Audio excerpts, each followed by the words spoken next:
নমস্কাৰ, স্বাগতম জনাইছোঁ আজিৰ ভিডিঅ'লৈ। আজিৰ ভিডিঅ'ত মই কি ভাজি আছোঁ আপোনালোকক ক'ম।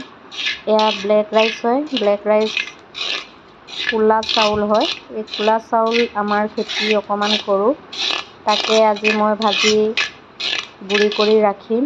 কাৰণ কল, দহি এনেদি খাব পাৰে, ৰাতিপুৱা জলপান হৈ যায়।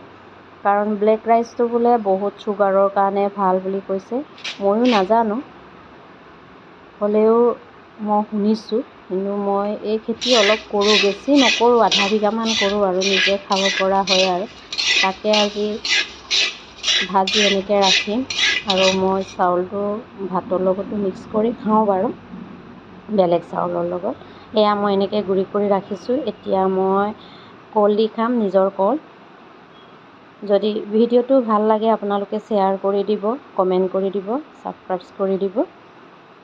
Bye bye.